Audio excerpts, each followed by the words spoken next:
The National Rifle Association announcing a new lawsuit against the state of California, but this time they've got a high-profile ally, Olympic shooter Kim Rhode. Trace Gallagher brings us the story from Los Angeles tonight. Hey, Trace. Hey, Shannon, this is all part of Proposition 63, which was passed by California voters in 2016. The law, among other things, bans large-capacity magazines and requires ammunition purchases to be made face-to-face. In other words, you can't buy it online or across state lines. The NRA and the California Rifle and Pistol Association call it unprecedented and an overreach, saying California gun owners are tired of being treated like criminals. Watch. What I don't understand is why I need one permit to buy a firearm and another permit to buy ammunition. I just worry that the state is going to keep going to the point where they try to make it inconvenient to just buy a gun. California Lieutenant Governor Gavin Newsom, who's running for governor, says the law was written on solid ground, and he's vowing to fight the NRA, which Newsom says is putting profits over lives.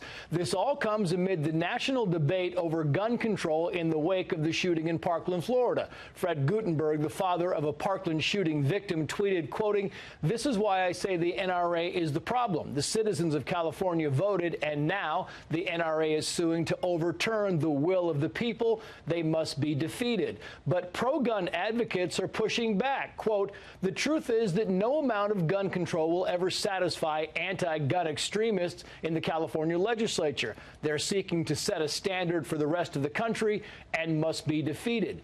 Meantime, students who are frustrated with the message that all young people oppose the Second Amendment are planning their own school walkout tomorrow called the Stand for the Second. The protest was pioneered by 18-year-old Will Riley, a non-gun-owning senior in Carlsbad, New Mexico, who says his generation is being generalized and that, quote, "I think we have an obligation to define ourselves."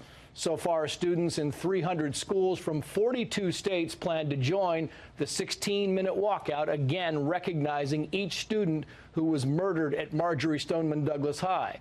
This walkout is well short of the 2,000 schools involved in the national school walkout back on March 14th, but it is significant nonetheless. Shannon. All right, Trace, we'll be watching that. We know you will as well. Thank you. Yep. More now on this lawsuit challenging Prop 63 in California. It was approved by more than 60% of voters there in 2016. Well, Kim Rhode is a six-time Olympic medalist who's at the center of a new lawsuit over the state's so-called bullet control laws.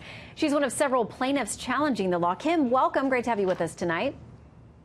Thanks for having me. It's a pleasure to be here. And by the way, folks, she just got back from South Korea where she broke her own world record. And so even with jet lag and everything else, she's joining us tonight to talk about this. And I heard a little bit about the fact that you may go through 500 to 1,000 rounds a day. This for you comes down to being able to get the ammunition you need to be able to practice and train for these competitions. So how does the law impact your ability to do that? Well, the law impacts me in a very major way. A great example is, like you said, I shoot 500 to 1,000 rounds a day, 7 days a week, and the ammunition that I'm required to shoot in my sport is very specialized. It's not something that I can buy at any of the ranges that I train at. It's provided to me from the Olympic Training Center or USA Shooting, in my case. They would either mail it to me or give it to me at a shoot, at which point I would drive it across state lines, and both of those are now deemed illegal under Prop 63. So I have a major problem of trying to obtain the ammo that I need to be able to practice and compete at the level that is required to bring home those gold medals for the United States. Well, I want to read something that the Lieutenant Governor there, Gavin Newsom, had to say about these challenges. He says, by the way, he's running for governor, "We wrote Proposition 63 on solid legal ground." Later on, going on to say, "California voters said loudly and clearly that guns and ammunition do not belong in the hands of dangerous individuals. But once again, the NRA has prioritized gun industry profits over the lives of law-abiding Californians." I'm guessing you would describe yourself as law-abiding. I'm a law-abiding, non-dangerous person. I don't have any criminal record. It's just something that I've enjoyed my entire life. I started actually when I was very young. I actually competed all through high school, earning letters and actually varsity lettered for 4 years in high school here in California.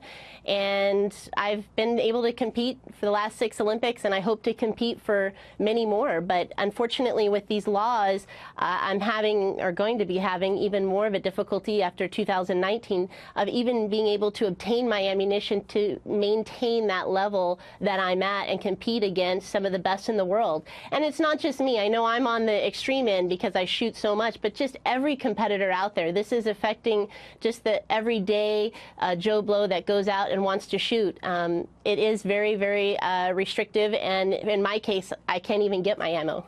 Well, our hat is off to you, no matter where folks stand on this gun control, gun rights issue. The fact that you've represented the U.S. so well time and time again, and we'll follow the case and see what resolution you ultimately get. Kim Rhode, thanks for time. Oh, no problem. It's a pleasure to be here. I appreciate you guys taking the time to talk to me. All right, come back soon.